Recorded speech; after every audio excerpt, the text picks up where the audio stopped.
Hello everyone, I am Sunil Bohora and welcome back to my YouTube channel Sunil Bohora Art Channel. So guys, आज हामीले एउटा नयाँ टपिकमा कुरा गर्ने छ, how to keep save our sketch for a long time. सबैभन्दा पहिला हामीले सेभ दुई तरिकाले गर्न सकिन्छ, स्प्रेबाट अनि डिस्प्लेबाट नि डिस्प्लेमा राखेर देख्न सक्नुहुन्छ। मैले डिस्प्लेमा राखेको छु।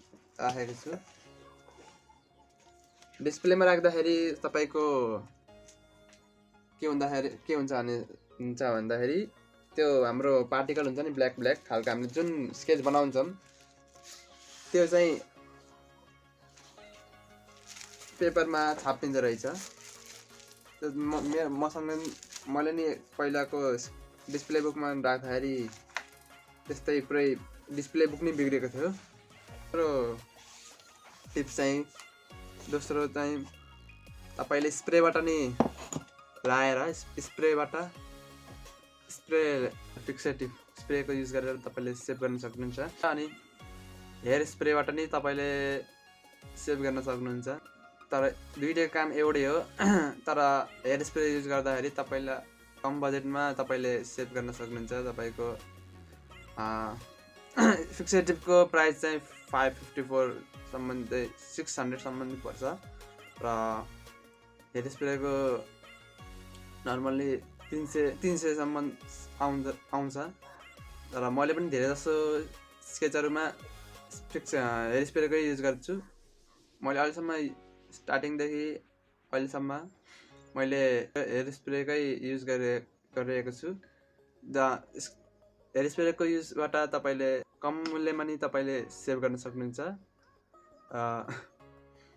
मैले यो टाइपको स्प्रे युज गर्दैछु हेयर स्प्रेको। आज मैले तपाईलाई स्प्रे युज गरेर देखाउने छु। मैले चाहिँ अस्तिको भिडियोमा मैले चाहिँ एउटा स्केच बनाएको तर त्यसलाई स्प्रे गरेको थिएन। आज मैले तपाईलाई त्यसलाई स्प्रे गरेर देखाउने छु। हेर्न सक्नुहुन्छ यो टाइपको टल्किन्छ कि लाइटमा। मैले यो टाइपको स्केच बनाएको थिएँ विथ चारकोल एन्ड ग्राफाइट। टल्किरहेछ क्या। आज मैले स्प्रे युज गरेर यसलाई सेभ गर्ने छु। तपाईको यो ब्ल्याक चारकोल हुन्छ नि त्यसलाई छुने बित्तिकै यहाँ हातैमा कालो लागिहाल्छ, कालो लाग्छ। हेर्न सक्नुहुन्छ डिस्प्ले बुकमा राख्दा नि तपाईको डिस्प्ले बुक नि खराब हुन्न। मैले स्प्रे लाएर देखाउँछु। सो गाइस हामी आइसकेको छौं आफ्नो टेबलमा। हामीसँग स्केच नि यही छ। हामीले युज गर्ने छ स्प्रेको। फर्स्टमा त्यसलाई हल्लाएर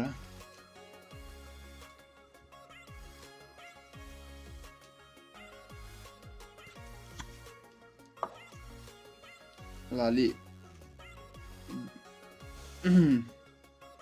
परैबाट स्प्रे गर्नुपर्छ। सो गाइस मैले सुरु गरेँ।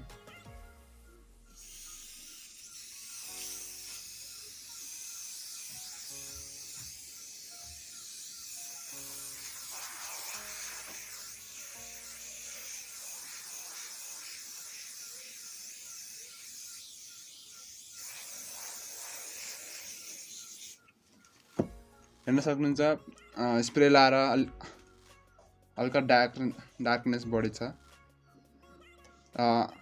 साइनिङ दिन्छ हल्का। पहिला अलि डार्कनेस आयो। 5 मिनेटको लागि यसलाई टाइम दिनुपर्छ किनकि यसले स्प्रे नै चारकोलले नै अब्जर्भ गर्न सकोस्, स्केच फिक्स होस्। अनि तपाईको स्प्रे लगाएपछि चारकोल चाहिँ लाउँदैन हातमा। अलि लाउँदैन किनकि स्प्रेले फिक्स गरिसकेपछि चारकोलले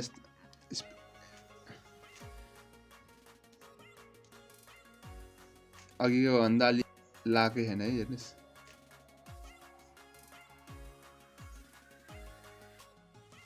हेर्न सक्नुहुन्छ, ला छैन। फिक्सर टिपको यही हो गाइस। तपाईले स्केचलाई लङ टर्मको लागि सेभ गर्न सक्नुहुन्छ र साइनिङ दिन्छ र धेरै कुन मैले धेरै जसो पहिला स्प्रेको युज गर्ने थिएन मैले, फिक्सर टिप स्प्रेको बिग्न हुँदाखेरि। तब मैले देखेँ कि यो मेरो स्केचहरू हुन्छ नि ब्ल्याक एन्ड व्हाइटको, जति पछि हुँदै गयो त्यति लाइट हुँदै जाँदो रहेछ। तर फिक्सर टिप जस्तै स्प्रेको युज गरेपछि यो लङ टाइमको लागि सेभ हुन्छ र धेरै जसो कमिसन वर्कमा नि मैले स्प्रेको युज गर्दछु, हेयर स्प्रेको। यसलाई सुकेपछि म डिस्प्ले बुकमा राख्नेछु। मेरो A3 साइजको डिस्प्ले बुक पनि छ र यसलाई डिस्प्ले बुकमा राखौँ। सो गाइज मैले डिस्प्ले बुकमा राखिसकेको छु। हल्का पोछौँ डिस्प्ले बुकलाई।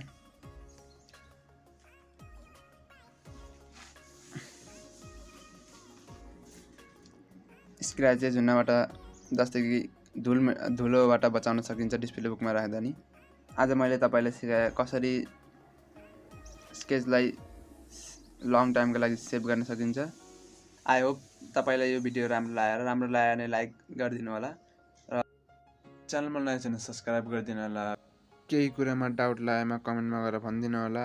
आजको भिडियोमा यति नै, भेट्ने छौँ नेक्स्ट भिडियोमा। Thank you so much for watching. By.